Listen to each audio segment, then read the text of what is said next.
अस्सलाम वालेकुम नाजरीन, खुश आमदीद कहते हैं आपको आपके पसंदीदा शो में जिसका नाम है कम्युनिकेटिंग विद इन्फ्लुएंस। और इस शो में हम बात करते हैं रिश्तों के मयार की, यानी रिश्तों की खूबसूरती की, यानी ऐसे तरीक़ों को डिस्कस किया जाता है जिनके बदौलत हम अपने रिश्तों पर काम कर सकते हैं और उनसे वो फ़ायदा उठा सकते हैं कि हमारी ज़िंदगी में सुकून ही सुकून आ सकता है। और इस शो में एक्सपर्ट के तौर पे हमें ज्वाइन किया है सर जाफ़र अली ने। अस्सलाम वालेकुम सर। वालेकुम सलाम। कैसे हैं सर? जी मैं बिल्कुल खैरियत से हूँ सर, ये एनएलपी से एडिक्शन और एडिक्शन से कम्युनिकेशन तक का सफ़र कैसा है आपका? बहुत मज़े का सफ़र है, बहुत सीखने वाला सफ़र है और बहुत ज़्यादा खुशी वाला, पुरमसरत, कंटेंटमेंट वाला, लर्निंग वाला सफ़र है। जब मैंने अपनी क्लिनिकल प्रैक्टिस स्टार्ट की तो उसमें मुझे लगा कि जो मॉडर्न ट्रेंड्स हैं साइकोथेरेपी के, उनसे भी ज़रूर टच हो हम। तो फिर अपॉर्चुनिटी मुझे मिली न्यूरो लिंग्विस्टिक प्रोग्रामिंग्स में एक्सपर्ट बनने की, सीखने की और बाद में प्रैक्टिस करने की। तो एनएलपी सीखी और उसके बाद फिर इसकी इम्प्लीकेशन मैंने की ड्रग एडिक्शन पेशेंट के साथ और क्लिनिकल जो डिसऑर्डर्स के साथ होते हैं पेशेंट के साथ। सो आई एम एंजॉयिंग इट। उसके बाद मुझे लगा कि इंसानी फितरत में जो कोर एरियाज हैं, जैसे एक हायरार्की बनती है ना, हमारी पहले कुछ बायोलॉजिकल नीड्स होती हैं वो पूरी होती हैं, फिर हमारी साइकोलॉजिकल नीड्स होती हैं, फिर हमारी सोशल नीड्स होती है, इस तरह से एक हायरार्की बनती आती है। तो एक चीज़ जो मैंने ऑब्जर्व की और बहुत सारी रिसर्चेस से मुझे आइडिया हुआ कि हम इंसान अपने कोर एरियाज पे काम नहीं करते। यानी कि हम एक जैसे ब्यूटी इंडस्ट्री होती है, एक आर्टिफिशियल सी दुनिया होती है, हम ऊपर से सुपरफिशियल चीज़ों को, जैसे खारदार झाड़ियाँ होती हैं तो हम ऊपर से उनको काटते रहते हैं, वो फिर आती रहती हैं, फिर काटते रहते हैं, फिर आती रहती हैं। तो कुछ ऐसे ट्रेंड्स हैं ट्रीटमेंट के जो प्रोलॉन्ग चलते हैं, लंबे अरसे तक चलते हैं, एक बार वो ख़त्म हो जाती हैं तो वक्ती तौर पर लोगों को शॉर्ट टर्म रिलीफ मिलता है, लोग इंजॉय करते हैं, प्रॉब्लम फिर बढ़ जाता है। मैंने देखा इसके पीछे जो एक बहुत बड़ी वजह है, बड़ी रीज़न है, वो ये है कि हम अपनी कोर पे, प्रॉब्लम की कोर पे, रूट्स पे काम नहीं करते। और इन रूट्स में जो इंसान के पास सबसे बड़ा हथियार है वो कम्युनिकेट करने का, कम्युनिकेशन का है। आज हम देखें दुनिया में जो सबसे ज़्यादा इंडस्ट्री ग्रो कर रही है, जो सबसे ज़्यादा बेनिफिट मिल रहा है, जो सबसे ज़्यादा एडवांटेज मिल रहा है, वो कम्युनिकेशन इंडस्ट्री को है। वो इसलिए नहीं मिल रहा कि ये कोई आर्टिफिशियली बूस्ट किया हुआ प्रोग्राम है। असल में हम इंसान जितना आपस में कम्युनिकेट करते हैं हम उतना ज़्यादा ग्रो करते जाते हैं। तो कम्युनिकेशन हमारी बायोलॉजिकल नीड, यानी कि रोटी कपड़ा मकान जिसे कहते हैं, खाना पीना बायोलॉजिकल नीड, और उसके बाद जो इंसान ने तरक्की करने की बड़ी वजह बनी वो उसका इफेक्टिव वे में कम्युनिकेशन है। अब देखिए पहले ज़माने में लोग जंग लड़ते थे, लोग एक दूसरे के साथ मारधाड़ करते थे, फिर वो मिल बैठते थे, फिर कोई एक साल के तौर पे आता था, फिर उनकी सुलह सफाई करवाता था। एंड पे इंसानों ने सोचा कि ये जो सोल्यूशन निकलता है ये कम्युनिकेशन पे निकलता है। जितनी भी जंगें होती हैं उसके बाद सुलह होती है, डायलॉग्स होते हैं। बिल्कुल, यहाँ पे मैं भी थोड़ा सा ऐड इन करना चाहूँगी कि आजकल की मौजूदा सूरत हाल को भी अगर हम डिस्कस करें या देखें, जायज़ा अगर उसका लेते हैं तो लोग अपनी जो रिटेलिएशन है वो शो करते हैं, कभी जूता मार के, कभी थप्पड़ मार के, या कभी स्याही फेंक कर। लेकिन अगर मैं बहैसियत साइंटिस्ट अगर आपको ये बताऊं कि इन तमाम चीज़ों का कोई भी फ़ायदा नहीं है, ये सिर्फ मशक़े बेसूद है जिससे कि हम अपने आप को थका रहे हैं और हम कोई रिज़ल्ट ओरिएंटेड काम नहीं कर रहे। यानी मैं ये नहीं कह रही कि आप जिन लोगों को हिट कर रहे हैं उन लोगों का कोई कसूर नहीं है या मैं उनकी वकील सफाई नहीं हूँ। मैं सिर्फ ये बताना चाह रही हूँ कि जो तरीक़ाकार हम इख्तियार कर रहे हैं वो किसी तौर इंसानी तरीका नहीं है। और अगर हम इंसानी तरीक़ों की बात करते हैं तो वो सिवाय अच्छे अंदाज में, यानी इफ़ेक्टिव वे में कम्युनिकेट करने के और कोई नहीं है। यही वो वाहिद तरीका है जो इंसान को जानवरों से मुख्तलिफ करता है। बिल्कुल।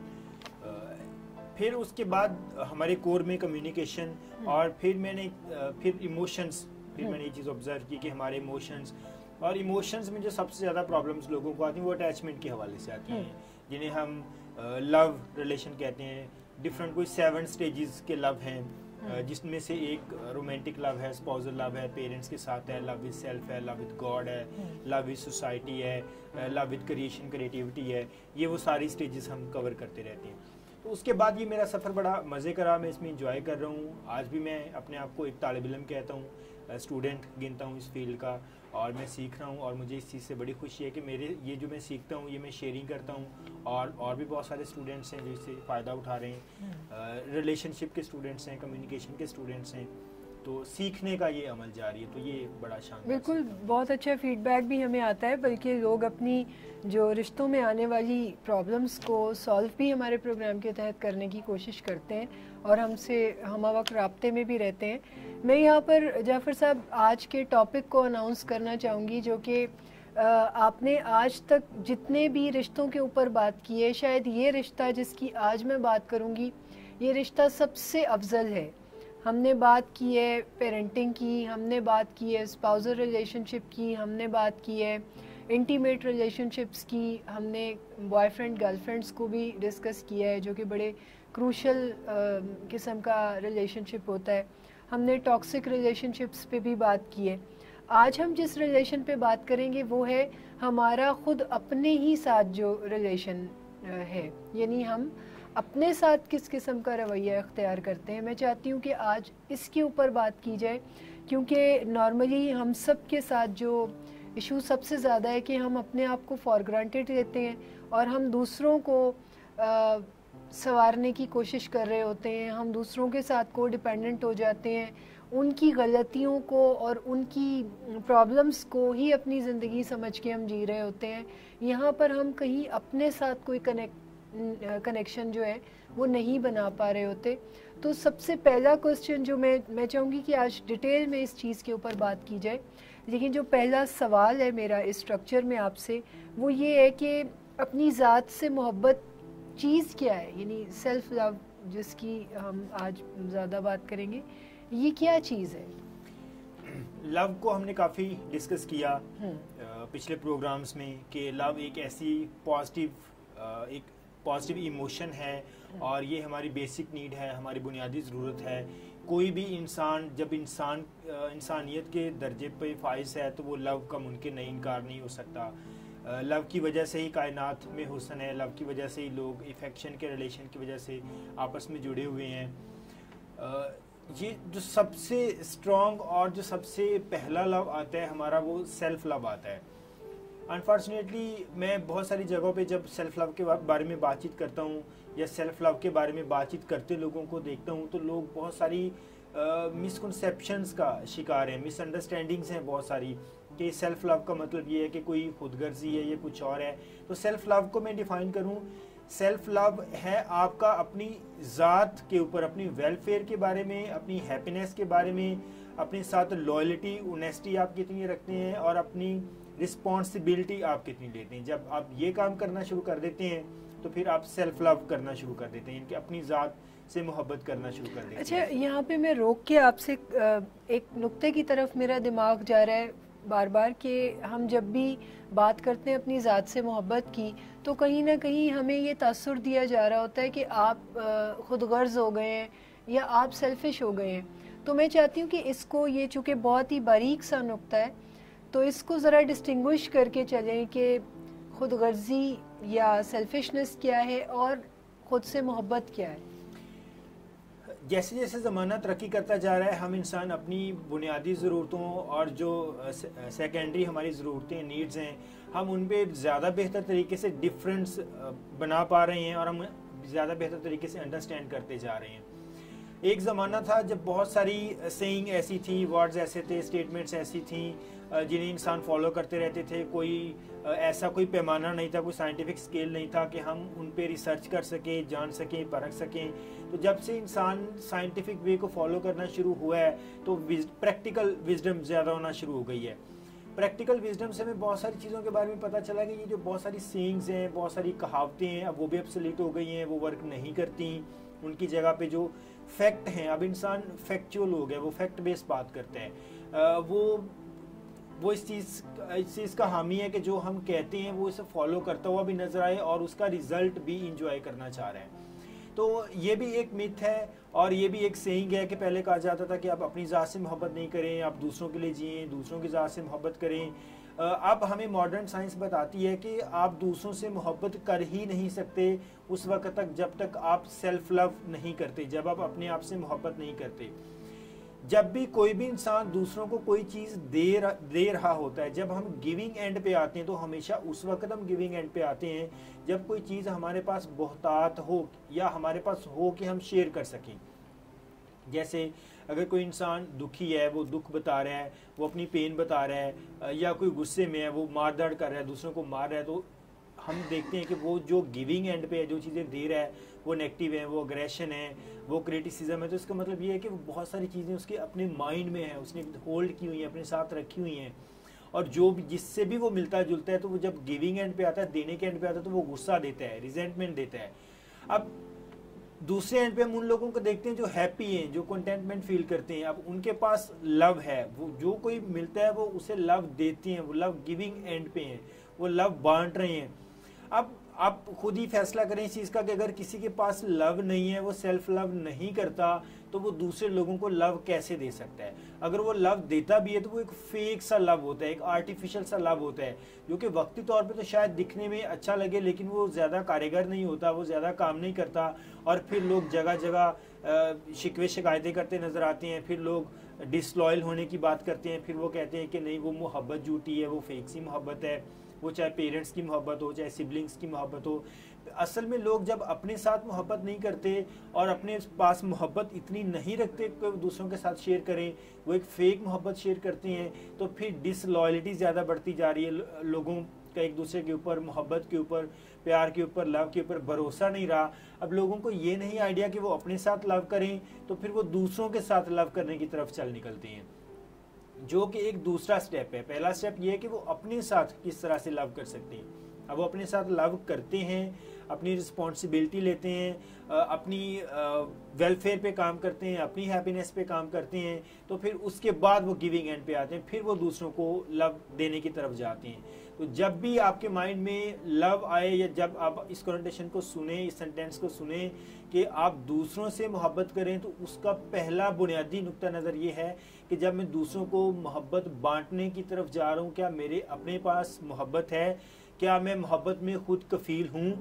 मोहब्बत में खुद कफील होना अपने आप में एक महारत है। जैसे हम कहते हैं कि कोई भी मुल्क किसी प्रोडक्शन में खुद कफील हो गया है, ये फैमिली अपने फाइनेंस में खुद कफील हो गई है, अब ये बंदा अपने फाइनेंस के हवाले से खुद कफील हो गया है, तो हम अपने इमोशंस के लिहाज से और लव के लिहाज से भी खुद कफील होते हैं। क्या हमारे पास इतना लव है कि जिससे हम खुद से रो पा रहे हैं? क्या हमें बार बार कहीं ना कहीं से लव की ज़रूरत तो नहीं पड़ती रहती? क्या हमें लव कोई उधार तो नहीं लेना पड़ता? और लव लेने और लव देने में, एक म्यूचुअल रिलेशन बनाने में भी फ़र्क है। अब लोग जगह जगह पे जब लव रिलेशन बनाना शुरू करते हैं तो वो कहते हैं जी हम मोहब्बतें बांट रहे हैं। ऐसा नहीं होता। असल में उनके अंदर ही अंदर कहीं इनसिक्योरिटीज़ होती हैं, अपने अंदर ही अंदर कहीं खामियां होती हैं, उनमें एक बड़ी शदीद किस्म की लव हंगर होती है, जिसकी वजह से हम कहते हैं कि इंसान अपने आप से प्यार नहीं कर पाता। वो अपनी असल में लव हंगर को फुलफ़िल करने के लिए मुख्तलिफ जगहों पे लव करने की कोशिश करते हैं, असल में वो लव लेने की तरफ आ रहे हैं। तो जब हम लव देने की बात करते हैं, जब हम लव प्रमोट करने की, मोहब्बतें बांटने की बात करते हैं, तो इसके लिए ज़रूरी है कि पहले हमारे अपने पास मोहब्बतें होनी चाहिए, हमारे अपने पास कितना स्ट्रॉन्ग लव है। जो आगे चल के होप्स हम ये भी डिस्कस करेंगे कि ऐसे क्या रीज़न से हम अपने साथ लव नहीं कर पाते।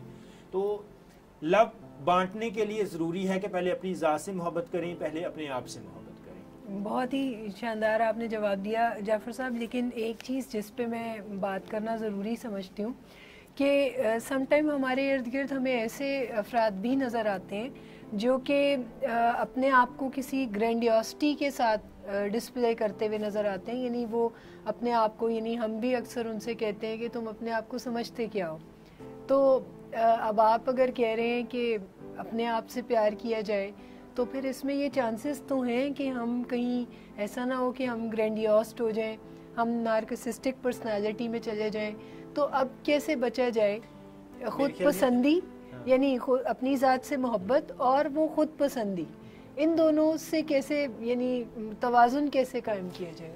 बहुत इम्पोर्टेंट और बहुत ज़्यादा पूछा जाने वाला सवाल है आपका कि जब हम बात करते हैं कि सेल्फ लव की, आप अपने साथ मोहब्बत करें, तो फ़ौरन से लोग कहते हैं कि अच्छा सेल्फ लव करना तो सेल्फिश होता है। कि जब हम सेल्फिश हो जाते, सेल्फ लव तब करते हैं जब हम सेल्फिश हो जाते हैं। इसका मतलब है कि दूसरों को हम कुछ नहीं दें। और उसके साथ आपने एक टर्म इस्तेमाल की ग्रैंडियोस, जिसका मतलब ये होता है कि अपने आप को बहुत आला और अरफा और स्पेशल प्रोटोकॉल वाली चीज़ समझना और अपने आप को बहुत ज़्यादा प्रोटोकॉल देना और दूसरों को डिस्कार्ड कर देना, उनकी फीलिंग्स को रद्द कर देना। अब ये 3 मुख्तलिफ कॉन्सेप्ट हैं जिनके बारे में हम बात करें। सबसे पहला सेल्फ लव है, जिसके बारे में थोड़ी सी बात की, आगे चल के मजीद भी हम बातचीत करेंगे। दूसरा है सेल्फिश होना। सेल्फ लव होना और सेल्फिश होना दोनों आपस में टोटल अपोजिट हैं, दोनों आपस में टोटल अपोजिट हैं। जब हम सेल्फ लव की बात करते हैं तो इसका मतलब यह है कि हम अपने आप को किसी हैप्पीनेस की फीलिंग्स के साथ, केयर की फीलिंग्स के साथ, कमिटमेंट की फीलिंग्स के साथ, अच्छी सेल्फ एस्टीम और सेल्फ रिस्पेक्ट की फीलिंग के साथ अपने आप को फील कर रहे हैं। हर इंसान का एक लव टैंक होता है, हर इंसान के अंदर एक लव टैंक होता है और उस लव टैंक की वजह से ही हमें दूसरों से मोहब्बत की ज़रूरत पड़ती है। अब उस लव टैंक के कुछ हिस्से को हम खुद फील करते हैं, कुछ हिस्सा हमारा स्पाउसल रिलेशन के रोमांटिक लव से फील होता है, कुछ पेरेंट्स के लव से फील होता है, कुछ हमारा स्पिरिचुअल लव से फील होता है, कुछ हमारा सोशल लव से फील होता है। अब उसके अपने अपने शेल खाने बने हुए हैं। अब हो सकता है कि कुछ एरियाज़ में वो फील हो जाए और कुछ एरियाज़ में खाली रहे। जिन एरियाज़ में वो खाली रहता है हम दूसरे एरियाज़ की को ज़बरदस्ती उनमें ठोंस के बंद नहीं कर सकते। अब लव टैंक के बारे में हम मज़ीद भी बात करेंगे। अब मैं थोड़ा सेल्फिश होने को यहाँ पे एक्सप्लेन करता हूँ। जब हम सेल्फ लव करते हैं तो कंटेंटमेंट की फीलिंग आती है, हैप्पीनेस की फीलिंग आती है, रिस्पॉन्सिबिलिटी की और अपने आप को यानी कि सेल्फ एक्सेप्टेंस की फीलिंग आती है।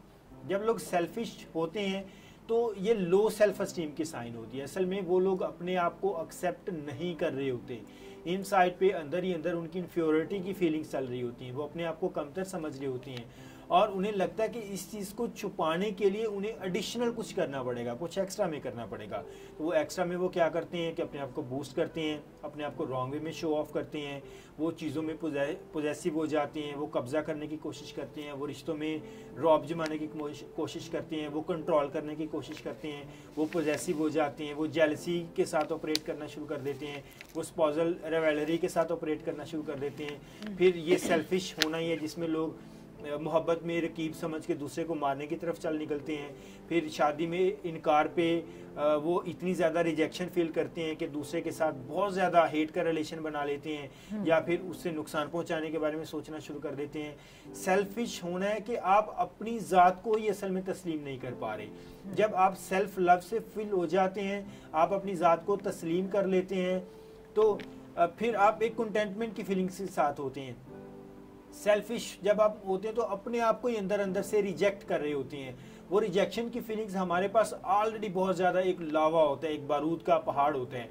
थोड़ी सी भी अगर हमें बाहर से चिंगारी मिलती है रिजेक्शन की तो वो हमें इतनी ज़्यादा फील होती है कि वो हम एकदम से फट पड़ते हैं, फिर पॉजेसिव होता है, फिर ये सारी चीज़ें। अब अच्छी सेल्फ एस्टीम और अच्छी सेल्फ रिस्पेक्ट की निशानी है कि हम सेल्फ लव की तरफ जाएं।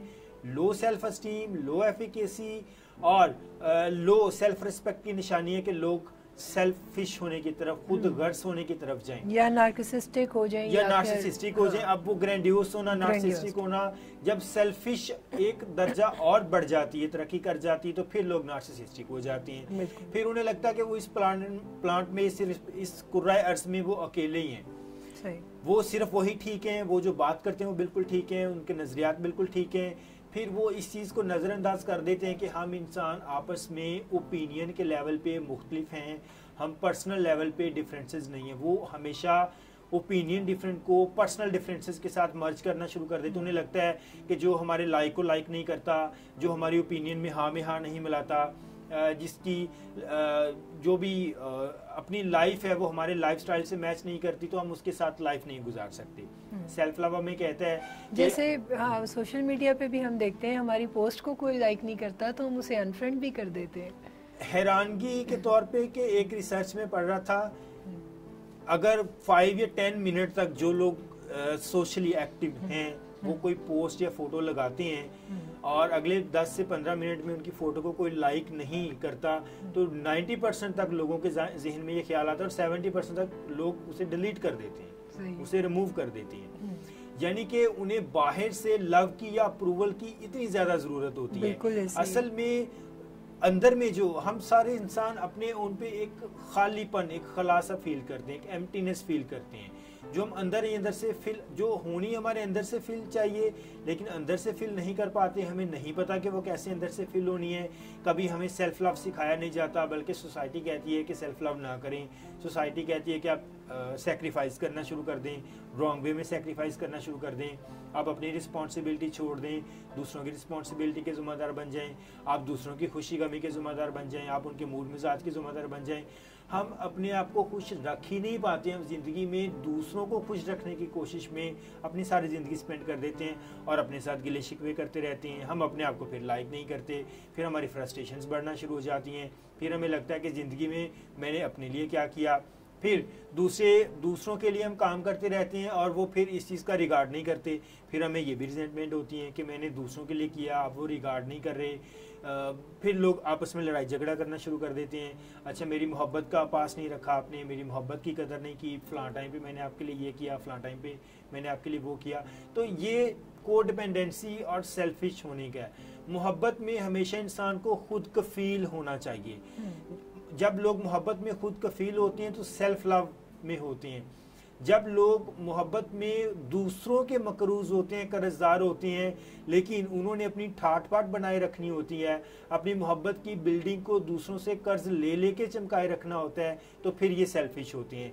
क्योंकि ये बिल्डिंग उन्होंने दूसरों से उधार ले लेके, कर्ज ले लेके बनाई है, अपना एक रख रखाव बनाया है लव के बारे में, तो वो फेक लव दूसरों को बांटते हुए नजर आते हैं। तो कोई थोड़ी सी भी इस पे क्रिटिसिज्म करे, नुक्ताचीनी करे, फीडबैक करे या रिजेक्ट करे तो उन्हें बहुत बुरा इसके बारे में फील होता है। बल्कि बहुत सारे हमारे पास मरीज इनफिडेलिटी के इश्यूज के साथ भी आते हैं, या अगर आप ये देखें कि आजकल सोशल मीडिया पे नेटवर्किंग का दौर है, तो लोग आपको खामखा बहुत ज़्यादा पर्सनल होने के लिए भी रिक्वेस्ट कर रहे होते हैं, आपकी पर्सनल लाइफ को एक्सप्लोर करना चाह रहे होते हैं और अपनी पर्सनल इन्फॉर्मेशन भी आपको दे रहे होते हैं विदाउट एनी रीज़न। और उसके पीछे अगर आप गौर करें तो जो उनकी नीड है वो यही है कि उनको अप्रूवल चाहिए, उन्हें केयर चाहिए, उन्हें अफेक्शन चाहिए, जबकि ये वो चीज़ें हैं जो सबसे पहले तो हमें हमारी ज़ात से मिलती है और उसके बाद आप, यानी वही आपकी बात की, हमारा लव टैंक अगर फिल होता है तो फिर हम इस किस्म की ज़रूरियात कशकोल में डाल के नहीं लिए फिरते कि हमें कहीं से ये नीड जो है वो बिल्कुल। लव एंड बीइंग लव हमारी बुनियादी ज़रूरत है। अनफॉर्चुनेटली सोसाइटी में जब भी हम लव के बारे में बातचीत करते हैं तो अभी तक बहुत सारी जगहों पे ये एक टैबू टॉपिक समझा जाता है। बिल्कुल, हम अपने केमिकल चेंजेस के बारे में बातचीत नहीं करते। लव हमारी बेसिक नीड है। जैसे हम खुराक नहीं खाते, बच्चों को खुराक की कमी हो जाती है, खाना ना खाने की वजह से लोगों को साइकोलॉजिकल प्रॉब्लम होती हैं, मैरामस एक प्रॉब्लम हो जाती है जिसमें बच्चों को मेल न्यूट्रिशन के इश्यूज आना शुरू हो जाते हैं। बिल्कुल, और डिप्रेशन भी मेल न्यूट्रिशन की वजह से ट्रिगर। जब हम खाना नहीं खा पाते अपनी ज़रूरत के मुताबिक और फिर हमें एक वक्त के बाद खाने की तलब नहीं रहती तो उसे एनोरेक्सिया नर्वोसा कहती हैं। सेम एज हमें इमोशंस की ज़रूरत होती है। जब हमें इमोशंस नहीं मिल पाते और एक अरसे के बाद हमारी बॉडी फिर इमोशंस को, हमारा माइंड इमोशंस को डिटेक्ट नहीं कर पाता तो इसे इमोशनल एनोरेक्सिया कहते हैं। जिस तरह लोग कहत में खुराक की वजह से ग़िज़ाई किल्लत का शिकार होकर उनकी डेथ होना शुरू हो जाती है, इस तरह लोगों की इमोशनल किल्लत की वजह से डेथ होना शुरू हो जाती है, वो जज्बाती तौर पे मरना शुरू हो जाती हैं। लव और respect, love and being love उतना ही ज़रूरी है जितना हमारे लिए खाना खाना ज़रूरी है, जितना सांस लेना ज़रूरी है, जितना हमारे लिए पानी पीना ज़रूरी है, जितनी हमारे लिए नींद ज़रूरी है, हमारे लिए सोना ज़रूरी है, उतना ही ज़रूरी हमारे लिए लव का रिलेशन बनाना है। लव एंड बीइंग लव, अपने इस लव टैंक को फिल किए रखने का जो हमारा पर्पस है वो इतना ही ज़रूरी है। लेकिन जब हम इसे निगलेक्ट करते हैं, जब हमारे अंदर से ये लव टैंक फिल नहीं होता तो फिर ये इसी तरह से है कि अगर एक बच्चे को या एक इंसान को ग़िज़ा हज़म नहीं आ रही, उसे एनोरेक्सिया नर्वोसा हो गया है या मैरामस का प्रॉब्लम हो गया है, जो वो विटामिन ले रहा है उसकी बॉडी उन्हें डाइजेस्ट नहीं कर पा रही, तो फिर आर्टिफिशियल मेडिसिन के थ्रू उन्हें विटामिन दिए जाते हैं, उन्हें खुराक दी जाती है और फिर आर्टिफिशियल डाइट पे उनकी ज़िंदगी बेहतर रहती है और उनकी ज़िंदगी चलती है। जैसे लोगों को खून की कमी हो जाती है तो फिर बाहर से खून दिया जाता है, खून की बोतलें लगाई जाती हैं।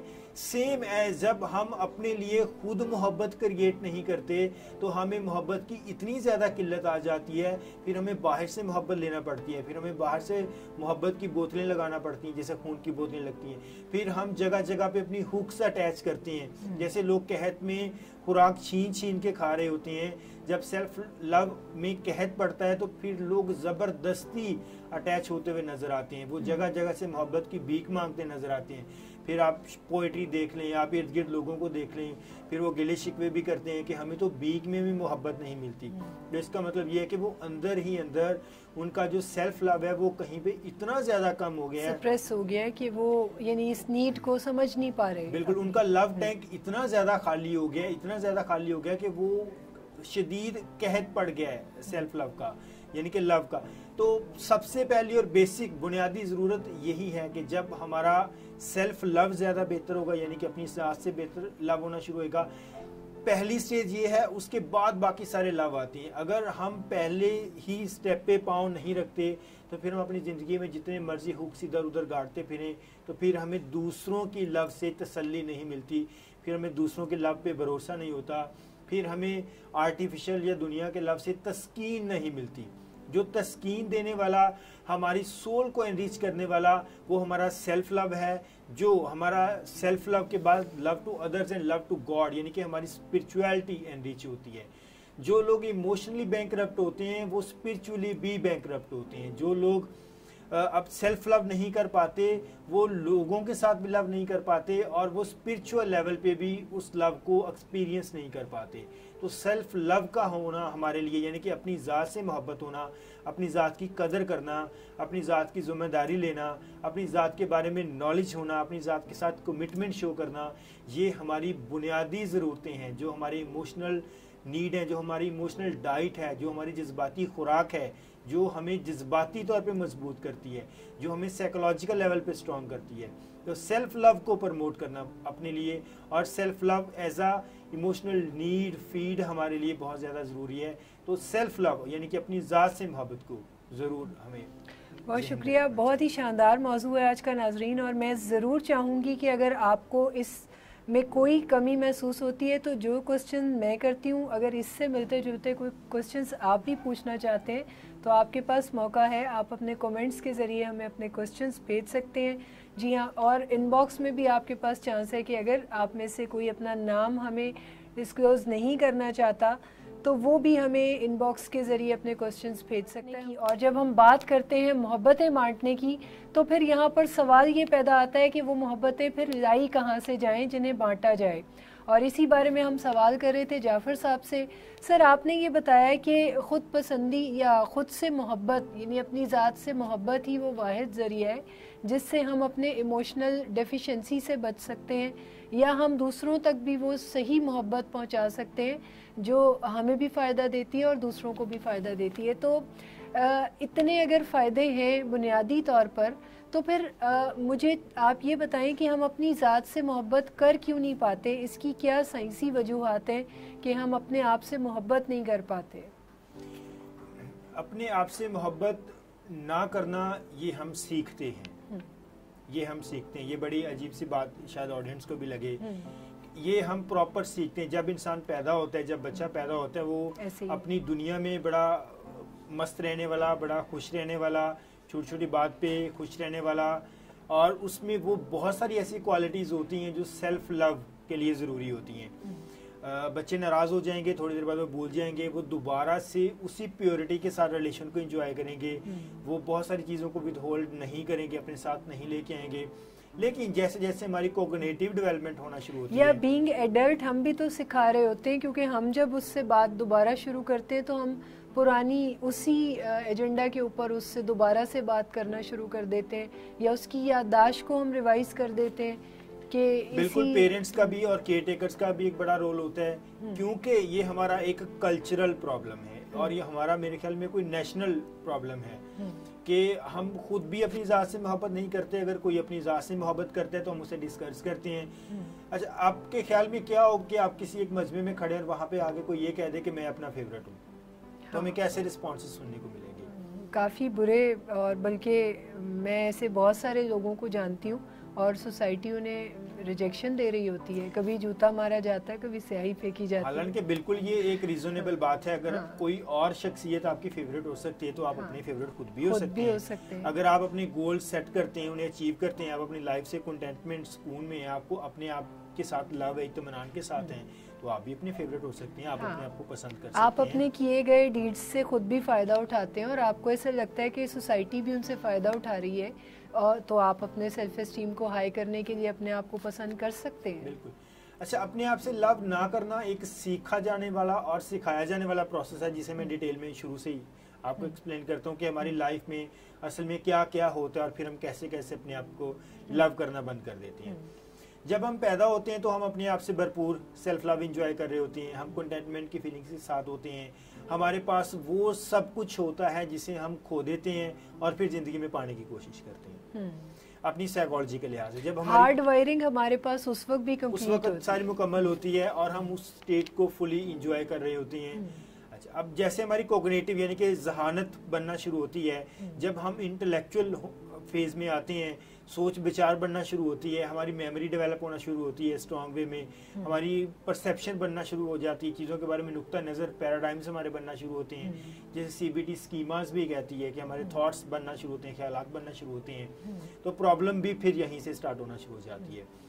पहले हम फुली सेल्फ लव कर रहे होते हैं, हम एक क्लैरिटी की फॉर्म में होते हैं और हमें इर्द गिर्द से अप्रिसिएशन भी इतनी नहीं चाहिए होती, बल्कि हम दूसरों को मोहब्बत के पैगाम भी नहीं भिजवा रहे होते। बिल्कुल, और हम अपनी दुनिया में मस्त होते हैं। फिर ग्रेजुअली होता ये है कि एक दिन अचानक से बच्चा कोई छोटी मोटी शरारत करता है या बच्चा कोई और इस तरह से अपनी कोई इंडिपेंडेंसी की नीड को जाहिर करता है, तो फिर उसे ये फील करवाया जाता है यू आर इन्फीरियर, आप छोटे हो, रिजेक्शन उसी वक्त देना शुरू हुई।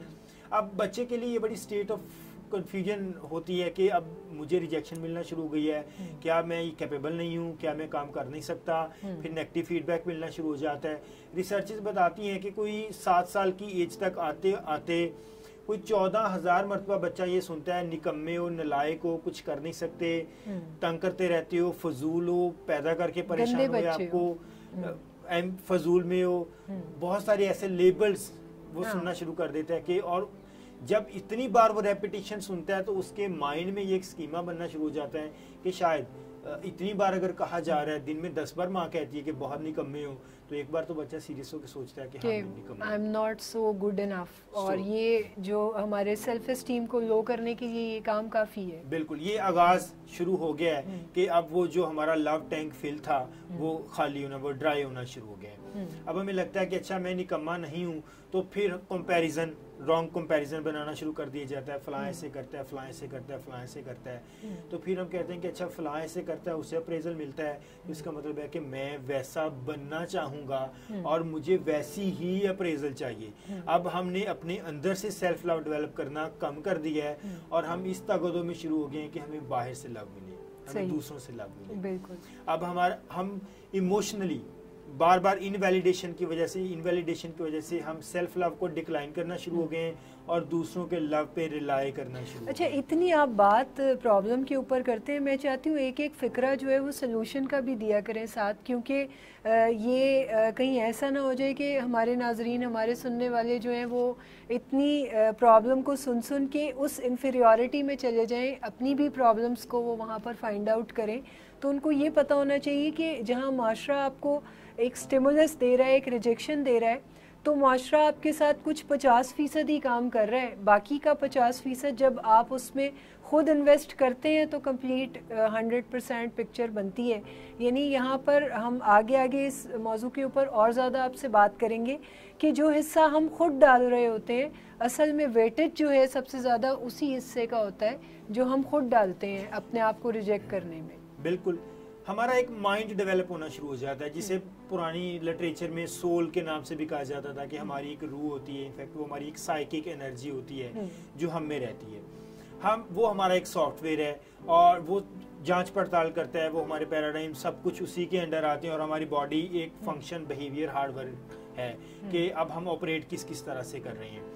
अब जब हमारी साइक एनर्जी यानी कि हमारी सोल के लेवल पे चीज़ें पेनफुल होना शुरू हो जाती हैं, वहाँ पे पेन मिलना शुरू हो जाती है, उसके बाद हम अपनी बॉडी को निगलेक्ट करना शुरू कर देते हैं। बॉडी हमेशा सोल का घर होती है और सोल हमेशा अपने घर के साथ यानी बॉडी के साथ बहुत ज्यादा लव करती है, इसलिए बच्चे अपने आप से बहुत ज्यादा लव करते हैं, इसीलिए हम सब एडमायर करते हैं, उन्हें जरूरत नहीं होती दूसरों की एडमायरेशन। बिल्कुल, और सोल छोड़ना भी नहीं चाह रही होती बॉडी, सोल छोड़ना भी नहीं चाह रही होती।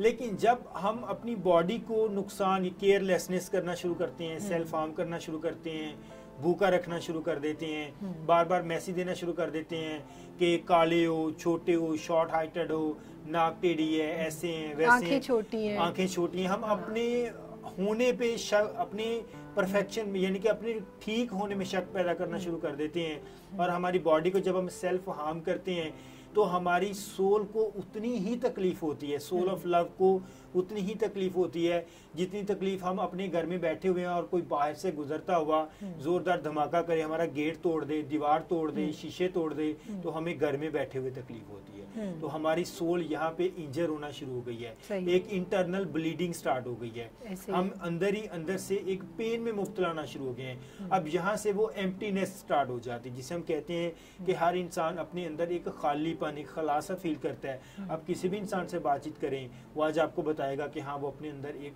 खला महसूस बिल्कुल करता है, क्योंकि उसने अपना रिमोट कंट्रोल जो है वो अपने इर्द गिर्द के लोगों के हाथ में जो दिया हुआ है, तो उससे तो एम्प्टीनेस ऑटोमेटिकली फील होगी, क्योंकि उसे पता ही नहीं है कि सामने वाला पर्सन किस वक्त हंसने का बटन दबाएगा और किस वक्त रोने का बटन दबाएगा, और किस वक्त उस शख्स को उसी तरह एक्ट आउट करना पड़ेगा जैसे कि सामने वाला शख्स चाह रहा है। तो अब उसके बाद हमें सिखाया जाता है एडमायरेशन लेनी चाहिए।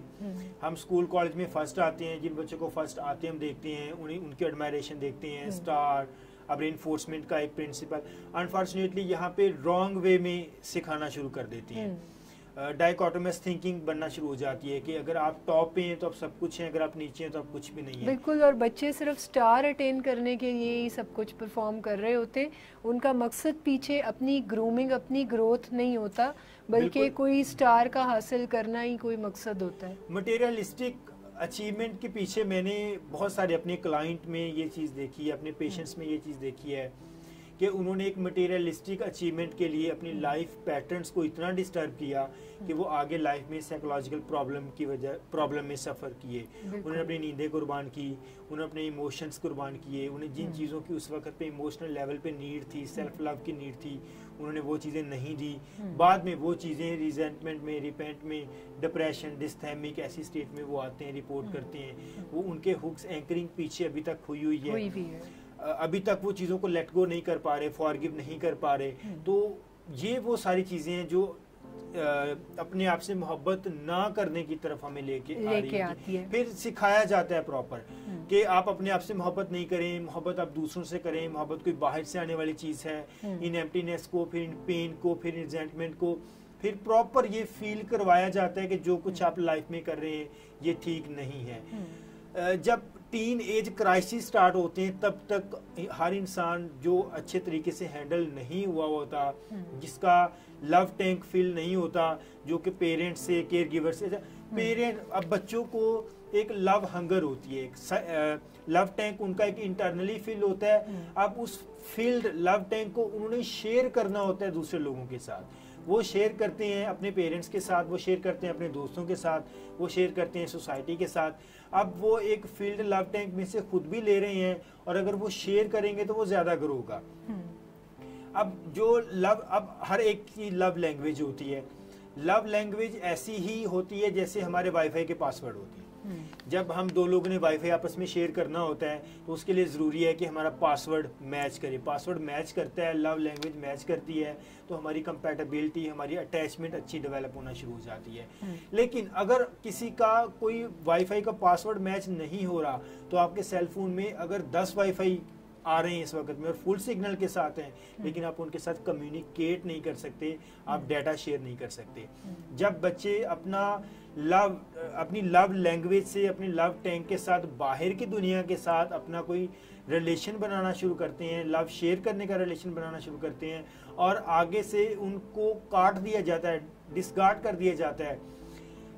पेरेंट्स बच्चों को बहुत सारी मटेरियलिस्टिक बुनियादी चीज़ें फराहम कर रहे होते हैं। अनफॉर्चुनेटली जब वो उनको इमोशनली फीड नहीं करते, जब उनके साथ वो प्यार को शेयर नहीं करते, उन्हें लगता है, फादर को लगता है कि कमा के ले आए और वो बच्चों के लिए मटेरियलिस्टिक चीजें प्रोवाइड करे। ऐसे प्रोवर्ब्स भी तो बने हुए ना कि वो दो सोने का निवाला और देखो शेर की निगाह से, इस किस्म की चीजें राइज भी तो है ना सोसाइटी में। अगर आप और ये मल्टी जनरेशनल है, कोई ये नहीं है कि ये कोई आज से है, ये हमेशा से हो रहा है हमारे साथ। अब बच्चे बायोलॉजिकल तो खा पी के बड़े हो रहे हैं, उनकी बॉडी तो बड़ी हो रही है, लेकिन वो इमोशनल फीडिंग उनकी नहीं हुई। इमोशनल फीड की वजह से वो, जब हमने पहले बात की कि इमोशनल हंगर ज्यादा होना शुरू हो गई है, जब वो बार बार इस तरह से डिस्ट्रप्शन देखते हैं तो फिर हमें उन्हें बाहर की दुनिया से भी रिलेशन बनाना नहीं आते।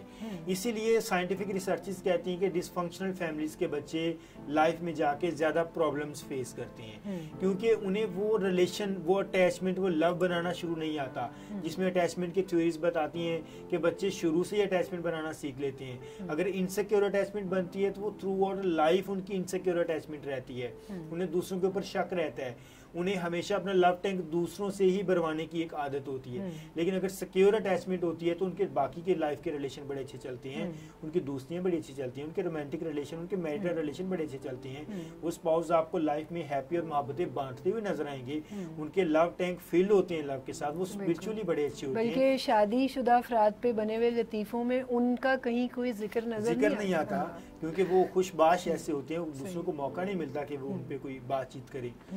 अब जब ये उनके कोई लव लैंग्वेज अच्छे से डेवलप नहीं हो पाती तो उन्हें ये एक फीलिंग आती है कि हमें कोई नहीं समझता, और फिर वो दूसरों को भी नहीं समझते, तो फिर लेकिन उन्हें लव की ज़रूरत होती है। अब वो सेल्फ लव नहीं करते, उनमें इन्फीरियरिटी की फीलिंग्स आ जाती है, उन्हें लगता है कि हम इस काबिल नहीं कोई हमसे लव करे, फिर वो दूसरे लोगों के साथ और उदार लव लेने वाला जो हमने पहले डिस्कस किया, बार बार उनका दिल टूटता है और बेवफाई की शिकायत करते हैं, बार बार ब्रेकअप्स होते हैं और उनको ऐसे लगता है कि दुनिया में कोई वफादार दोस्त है ही नहीं। बिल्कुल ऐसी फीलिंग्स आना शुरू हो जाती हैं। ये वो रीजंस हैं जिसकी वजह से हम अपनी ज़ात से लव नहीं करते, लेकिन हम शो ऑफ करते हैं कि हम सारे अपनी ज़ात से बड़ा लव करते हैं, और ये लव हम जगह जगह से, और हम कभी भी, आप किसी इंसान को ये कहते नहीं सुनेंगे कभी भी, ये अलमिया है जिसके बारे में बात कर रहा हूँ, कोई इंसान ये नहीं कहेगा कि मैं अपने आप से लव नहीं करता, वो सारे ये कहेंगे कि दुनिया बड़ी बेवफा है, वो मुझसे लव नहीं करते, जिंदगी और दोस्त दोनों बेवफा हैं, दोस्तों से लव करें वो बेवफाई करते हैं, लोगों से लव करें वो बेवफाई करते, सारे बेवफाई करते हैं। असल में वो अपने साथ खुद बेवफाई कर रहे होते हैं। असल में वो इंडिपेंडेंट नहीं होते इमोशंस में, असल में वो अपने लिए खुद लव क्रिएट नहीं कर पा रहे होते, वो लव हंगर से जगह जगह पे अटैच होते हुए नजर आते हैं। इसके लिए ज़रूरी है कि वो अपने लव टैंक को फिल करें, वो सेल्फ लव की तरफ आएं, और ये कहना बंद कर दें कि लोग मोहब्बत नहीं करते, ये कहना बंद कर दें कि दुनिया बेवफा है। अगर वो इसकी जगह ये कहना शुरू कर दें कि मैंने अपने साथ वफा करनी है, मैंने मोहब्बत में खुद कफील होना है, और अपनी मोहब्बत में ऐसा खुद कफील होना है कि इस मोहब्बत में मैं दूसरों को भी देना शुरू कर दूं। बिल्कुल। तो ये एक, और मोहब्बत का कभी भी आउटसाइड इन फेनोमेनन नहीं होता, ये हमेशा इनसाइड आउट होता है। मोहब्बत के दिल के दरवाजे हमेशा अंदर से ही खुलते हैं, ये इनसाइड आउट होता है, ये अंदर से कोई बाहर की तरफ जाने वाली चीज है। फिर इससे पॉजिटिविटी बनती है, फिर इससे क्रिएटिविटी बनती है, फिर मुस्बत नुक्ता नजर से लोग दुनिया को देखना शुरू करते हैं। बिल्कुल ऐसे ही है। अब यहाँ पे इससे आगे मैं चाहूंगा कि हम स्टार्ट करें कि जब लोग इस स्टेज में आ जाते हैं और उन्हें ये आइडिया हो जाता है कि वो ऐसे क्राइसिस में आना शुरू हो गए, तो फिर लव, सेल्फ लव क्रिएट कैसे करें। बिल्कुल। और नाजरीन, यहाँ पे मैं आप सबको इन्वॉल्व करना चाहूँगी क्योंकि ये एक यूनिवर्सल इशू है और हम में से हर शख्स कहीं ना कहीं ज़िंदगी में घाटे का सौदा कर रहा है, नुकसान उठा रहा है, अगर वो अपनी ज़ात से मोहब्बत नहीं कर पाता। क्योंकि अगर मैं आपको हकीकत बताऊँ तो इंसान ज़िंदगी में सबसे ज़्यादा वक्त जिस शख्स के साथ गुजारता है वो उसकी अपनी ही ज़ात है, इसी ज़ात के साथ वो पैदा होता है, ज़िंदगी भर इसी के साथ रहता है, बल्कि इस जहान से जब कूच करता है तो भी साथ किसको लेके जाता है, अपनी ही ज़ात को। और अगर अपनी ज़ात के साथ ताल्लुकात बेहतर ना हो तो ये प्रॉब्लम सिर्फ इस जहान की नहीं है बल्कि उस जहान की भी है। और थ्रू आउट एक खालीपन जो है वो आपके अंदर रहता है जब आप इधर उधर झांकते रहते हैं और आपको महज दूसरों की ही ज़रूरत पड़ रही होती है अपने उस खालीपन को ख़त्म करने के लिए। तो यहाँ पर मैं चाहूँगी कि आप सबके पास अगर इस इशू से मिलता हुआ कोई प्रॉब्लम है, आप हमसे मदद चाहते हैं, तो क्वेश्चंस में आप हमें लिखकर भेज सकते हैं कमेंट्स के ज़रिए, और आप हमें इनबॉक्स में भी सवालात जो हैं वो भेज सकते हैं। हम इंशाल्लाह नेक्स्ट प्रोग्राम भी इसी मौजू के ऊपर करेंगे और ज़्यादा एलेबोरेटली आपकी मदद करेंगे कि हम कैसे अपनी ज़ात से मोहब्बत क्रिएट कर सकते हैं, यानी इस मोहब्बत को अटेन करने के लिए ऐसी कौन सा स्ट्रक्चर है, कौन सी ऐसी सीढ़ी है जिस पर चढ़कर आप इस मंजिल को पा सकते हैं। इस पे ज़रूर हम इंशाल्लाह डिटेल से बात करेंगे और आपके क्वेश्चंस का हमें इंतज़ार रहेगा। सो इसके साथ ही हमें इजाज़त दीजिएगा। अपना ख्याल रखें, खुश रहें और खुश रहने दें। इसी पैगाम के साथ हम दोनों को इजाज़त दें। खुदा हाफ़िज़।